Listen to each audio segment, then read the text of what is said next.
Hello YouTube.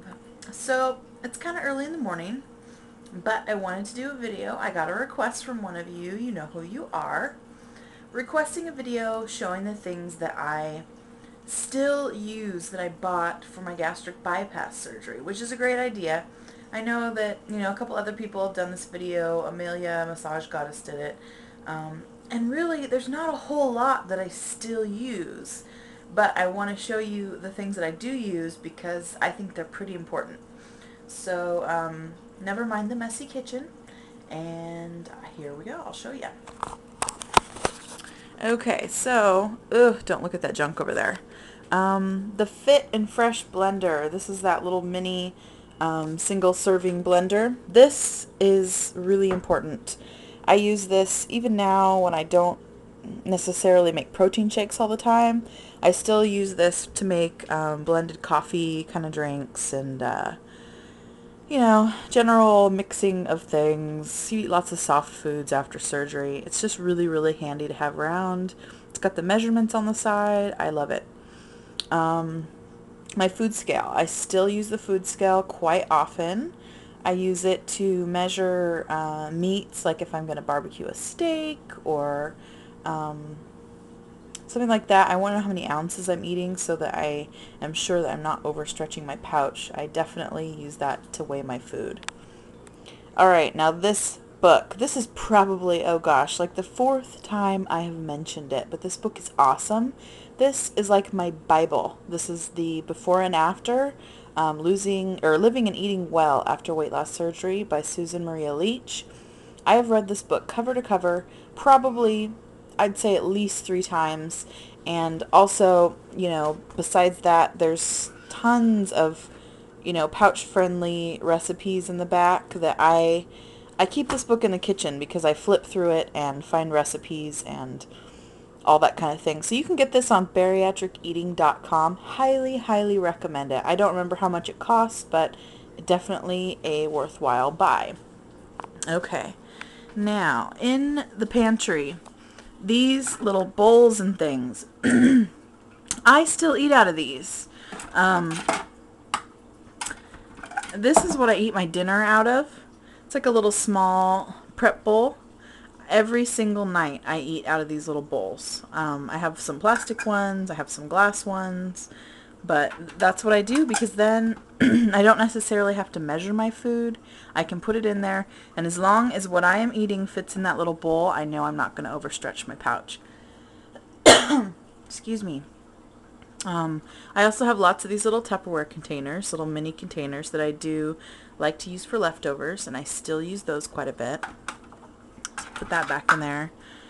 And then the other thing I wanted to mention is to get a set of little baking dishes, ramekins, because you can make things like souffles, anything that you want to be like a single serving for yourself that you need to put in the oven or, in the microwave.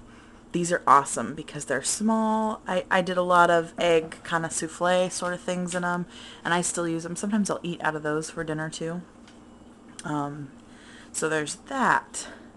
And down here we have Truvia sweetener. I use this probably on a regular basis to sweeten coffee drinks, to sweeten anything really. I actually made sugar-free plum jam the other day using Truvia and some sugar-free Jello to thicken it up, and then plums that I picked off of a tree in our backyard, and it was awesome. Take that, mix it with a little bit of unflavored plain Greek yogurt, and you got a high protein delicious treat. So there is that. Now let's see what else. Oh, a crock pot. If you don't have a crock pot, I would highly recommend getting one, mainly because after surgery you're not going to feel like cooking for your family much. It's really hard to feel like cooking when you can't eat a lot of the food, at least early on. So the crock pot is going to be your best friend. I can throw a roast in there, some potatoes, some vegetables, carrots, and cook it all day. It doesn't feel like I'm working very hard, but then my family has a nutritious meal at the end of the evening, and Any meat that you put in that thing is going to come out so tender and so moist that once you're to the stage where you can actually eat the meats, it's not going to hurt your pouch. It's like the most pouch-friendly meat you could ever possibly make. So highly recommend getting a crock pot if you don't have one of those. Now here I have some of the sugar-free syrups. Now those are pretty important too. I make a lot of coffee drinks. I like iced coffee, and they have all kinds of different flavors, sugar-free syrups. I do use those on a regular basis. Here I have hazelnut and caramel. And let's see, I'm looking around. You know, I think that's about it. Yeah, so there's really not a lot of stuff that I still use today after surgery, that I bought for my surgery. But the things that I still use, I would consider to be very important, so I would definitely recommend those things. My biggest advice would be do not overbuy, because someone told me once it is like nesting. Like when you know you're going to have the surgery, you just want to get everything you can, buy everything that everyone else has bought or that anyone has ever told you to buy, and hoard it because it makes you feel more prepared. But the truth is, nothing can really prepare you for having the surgery. And as soon as you come out of the anesthesia, you're going to feel better. You're going to feel like you're going to be, this whole peace will wash over you and everything will be okay. So there's no amount of spending money or shopping compulsively that's going to help with that feeling. It's going to come naturally. So that's my best advice. And and also I would suggest everyone buys those little toddler tippy cups.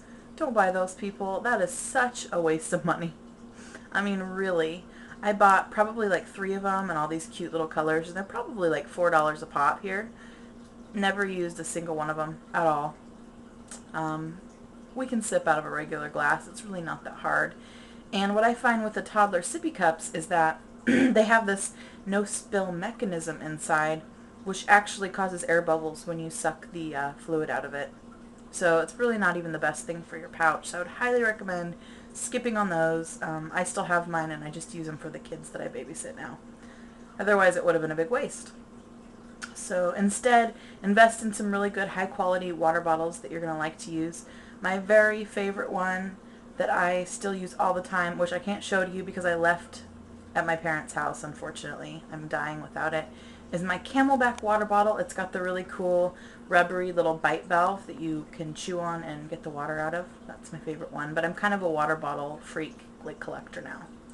So, yeah, I guess that's it. So there you go. You know who you are, requesting the video, and I did it for you. So there you go, girlfriend. And to everyone else who has surgery coming up, good luck. I wish you the very best.